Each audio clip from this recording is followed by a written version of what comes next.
स्वागत है आप सभी का हमारे साथ साप्ताहिक राशिफल में। वीकली राशिफल क्या कहते हैं आपके सितारे, और इसमें हम बात करेंगे 23 जून से लेकर और 29 जून तक। देखिए, जब भी साप्ताहिक राशिफल की हम बात करते हैं तो मून के आधार पर देखा जाता है। पूरे ही हफ्ते चंद्रमा की जो स्थिति है, चंद्रमा वृषभ में रहेंगे, मिथुन में रहेंगे, कर्क में रहेंगे और आखिरी दिन यानी 29 को वो सिंह में भी प्रवेश करेंगे।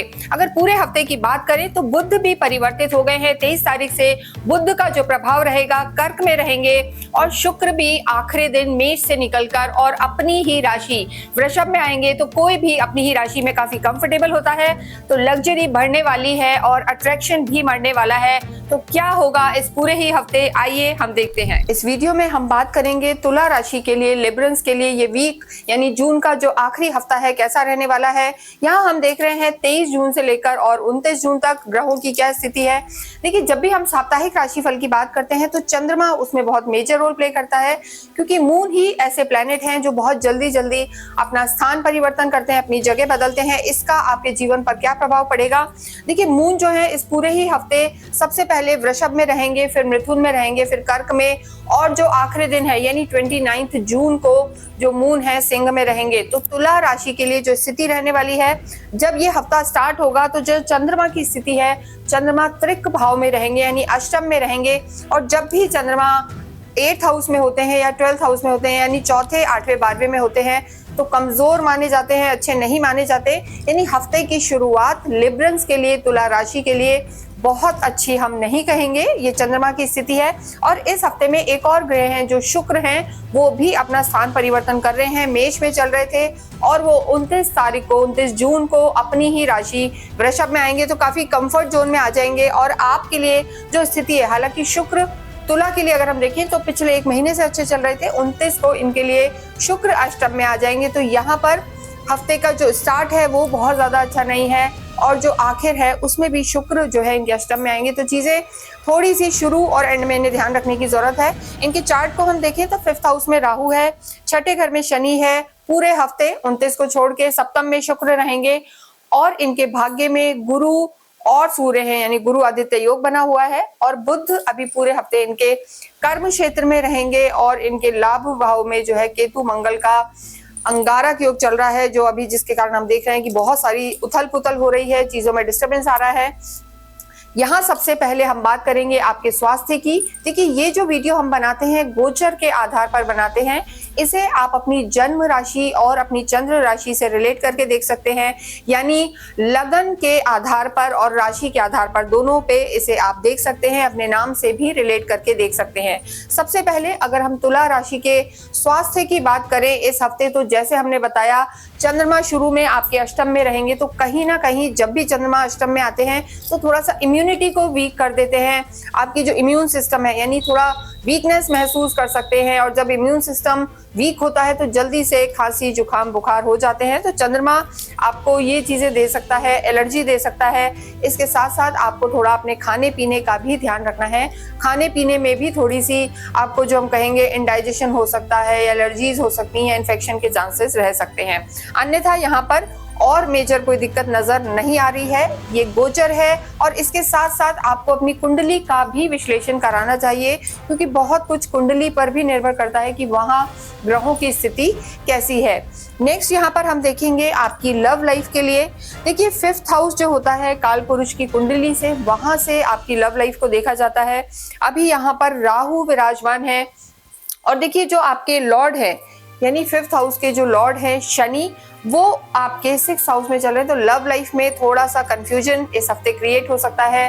राहु है, राहु भी भ्रम की स्थिति रखते हैं, कंफ्यूजन रखते हैं, और शनि आपके 6ठे घर में आ गए हैं। तो ऐसे में आपको थोड़ा सा ध्यान रख के चलना है, चीजों का ध्यान रखना है, यानी आर्ग्यूमेंट्स में नहीं जाना है। और किसी तीसरे व्यक्ति के कारण, यानी जो कहा जाता है ना कि तीसरा व्यक्ति भी कुछ भड़का सकता है या मिसकम्युनिकेशन आप दोनों में हो सकता है। तो लव लाइफ के लिए हम कहेंगे शुरू के 2 दिन यानी 23-24 आपको बहुत बहुत ध्यान रखना है। ये डेट्स आप नोट कर लें। 23-24 को आप चाहें तो मिले ही ना, बात भी ज्यादा ना करें, वो आपके लिए बेहतर होगा। अन्यथा यहाँ पर और रिश्ते ठीक लग रहे हैं, क्योंकि देखिए अंगारक योग बना हुआ है, और केतु और मंगल की दृष्टि भी, सप्तम दृष्टि भी आपके पंचम पर पड़ रही है, लव लाइफ पर पड़ रही है, जो उसे डिस्टर्ब कर सकती है। नेक्स्ट हम बात करेंगे आपकी मैरिड लाइफ की। देखिए मैरिड लाइफ के लिए शुक्र यहाँ विराजमान है, जो रोमांस के कारक हैं, प्यार के कारक हैं, और उनकी दृष्टि रहेगी अपने खुद के ही घर पर। तो वैवाहिक जीवन यहाँ पर अच्छा नजर आ रहा है। लेकिन जैसा हमने बताया कि शुक्र 29 जून को यानी last day of this week वो चेंज होंगे, तो यहाँ से निकलकर वो अष्टम में आ जाएंगे। हालांकि खुद के घर में होंगे तब भी चीजें ठीक है, लेकिन उससे पहले की स्थिति आपके लिए ज्यादा बेटर है। अगर वैवाहिक जीवन में आप कहीं घूमने फिरने जाना चाहते हैं, सोशलाइजिंग है या कहीं टाइम स्पेंड करना चाहते हैं, तो पहले जो शुरुआत middle of the week rather हम कहेंगे वो आपके लिए ज्यादा अच्छा है वैवाहिक जीवन के लिए, क्योंकि बाद में शुक्र आपके अष्टम में आएंगे और शुरू में चंद्रमा आपके अष्टम में है। तो अष्टम भाव इस समय जो तुला राशि वालों के लिए बहुत ज्यादा स्ट्रॉन्ग नजर नहीं आ रहा है। तो एंड में आपको थोड़ा सा ध्यान रखना है, कहीं भी हो सकता है कोई प्लान आप बना रहे हो, चीजें हो रही हो और वो एग्जीक्यूट ना हो, तो उस वजह से थोड़े से मतभेद हो सकते हैं। अन्यथा यहाँ पर आपकी चीजें वैवाहिक जीवन को लेकर ठीक हैं। अगर आप किसी भी रूप में जिनका विवाह नहीं हुआ है उसमें भी आगे बढ़ना चाहते हैं, तो ये हफ्ता उन चीजों के लिए भी अच्छा है। कर्म क्षेत्र की हम बात करें तो यहाँ आपके जो लॉर्ड होते हैं 10th हाउस के मून है, और शुरू में मून की स्थिति अच्छी नहीं है। देखिए 23, 24, 25 आपके कर्म क्षेत्र के लिए बहुत ज्यादा अच्छा हम नहीं कहेंगे। 23, 24, 25 जून यहाँ पर आपको कोई भी बड़े डिसीजन नहीं लेने हैं, या आपका कुछ भी इंपॉर्टेंट मीटिंग है उनको थोड़ा सा अवॉइड करना है। मिडिल ऑफ द वीक यानी 25, 26, 27 जो तारीखें हैं जून की, ये आपके लिए अच्छी रहेंगी। यहाँ पर कोई ना कोई आपके योग बनेंगे मान सम्मान के, क्योंकि भाग्य में आपके गुरु आदित्य योग बना हुआ है। तो गवर्नमेंट से रिलेटेड कामों में यहाँ पर फायदा हो सकता है, और आपकी वाणी जो है यहाँ पर काफी अट्रैक्टिव हो जाएगी। कम्युनिकेशन स्किल आपका बेटर होगा। तो ऐसी स्थिति में तुला के लिए हम कहेंगे कर्म क्षेत्र यहाँ पर अच्छा बना हुआ है। बुध का बैठना, बुध होते ही बिजनेस सेंस देने वाले होते हैं, तो यहाँ पर स्थितियां आपकी अच्छी हैं। और देखिए जो आपके धन भाव के स्वामी हैं मंगल, वो भी आपके डिजायर हाउस लाभ भाव में बैठे हुए हैं। तो ऐसे में चीजें आपके लिए बहुत बेटर बनी हुई हैं, चीजें आपके लिए अच्छी हैं। तो कर्म क्षेत्र की दृष्टि से हम कहेंगे तुला के लिए अच्छा समय है। और केतु और मंगल लाभ भाव में बैठे हैं। लाभ भाव में कोई भी ग्रह हो वो डेफिनेटली आपको यहाँ पर फायदा देगा। सडन चेंजेस आपके काम में आ सकते हैं, एक्सपेंशन हो सकते हैं, लेकिन इंपॉर्टेंट कामों को आपको 23-24 को अवॉइड करना है। नेक्स्ट यहाँ बात करेंगे विद्यार्थियों के लिए। देखिए विद्यार्थियों के लिए भी 5th हाउस देखा जाता है, राहु विराजमान है। तो विद्यार्थियों के लिए जरूर हम कहेंगे कि यहाँ पर भटकाव नजर आ रहा है, एंटरटेनमेंट की तरफ ज्यादा ध्यान है, गलत कंपनी भी हो सकती है। तो तुला राशि के जितने भी विद्यार्थी हैं उनके पेरेंट्स ध्यान रखें, उनकी कंपनी कैसी है, यानी संगत यहाँ पर बहुत मैटर करती है। तो उस चीज का आप यहाँ पर ध्यान रख के चलें। नेक्स्ट आपके अध्यात्म की बात करें और भाग्य की। देखिए आध्यात्मिक आप होते हैं, अभी जो स्थिति आपके गुरु की है वो धर्म त्रिकोण में ही आपके गुरु इस समय विराजमान है, यानी नवम भाव में, जो कहीं ना कहीं आपके पूर्व जन्मों के कर्मों का फल देते हैं। तो ऐसे में गुरु की दृष्टि रहेगी दूसरे काम भाव पे, तो यहाँ पर धार्मिक यात्राएं आपकी हो सकती हैं, ट्रैवल्स का इंडिकेशन यहाँ पर नजर आ रहा है। और इसके साथ जो हम बात करें घर में भी आपके धर्म का माहौल रहेगा, बुद्ध की भी दृष्टि है तो अध्यात्म यहाँ पर बढ़ेगा। केतु भी आपका मन ध्यान साधनाओं में लगाएगा, क्योंकि केतु की भी पंचम पर, यानी जो दोनों ही आपके धर्म त्रिकोण के हाउसेज हैं वो इस समय एक्टिव हैं, रादर तीनों ही, क्योंकि गुरु की पंचम दृष्टि आपकी लगन पर भी है। लेकिन हम भाग्य की बात करें तो देखिए भाग्येश भी आपके जो इस समय है बहुत अच्छी स्थिति में है। तो तुला एक ऐसी राशि है जिसके लिए हफ्ता अगर हम इन क्रक्स देखें तो अच्छा रहने वाला है। बस यहाँ पर जो इन्हें ध्यान रखने की जरूरत है वो स्टूडेंट्स को ध्यान रखने की जरूरत है, और जो लव लाइफ है इनकी वहां उन्हें संभालने की जरूरत है, क्योंकि राहु बैठे हैं, कंफ्यूजन्स क्रिएट कर सकते हैं। तो इस तरीके से अगर कहीं भी आपको लगता है कि आपकी लव लाइफ खराब हो रही है, प्रॉब्लम्स आ रही हैं, आर्ग्यूमेंट्स आ रहे हैं, या दोनों को एक दूसरे पे ट्रस्ट नहीं है, तो आप अवश्य ही रोज क्वार्ट्ज का ब्रेसलेट पहने, क्योंकि जो रोज क्वार्ट्ज का ब्रेसलेट है एक तो पिंक कलर का होता है, बहुत सुंदर क्रिस्टल है, और ये लव लाइफ के लिए बहुत बहुत अच्छा माना जाता है। और आपके तो जो लॉर्ड हैं वो भी शुक्र हैं, गॉडेस हैं, तो उनके आशीर्वाद भी आपको इनके साथ मिलेंगे।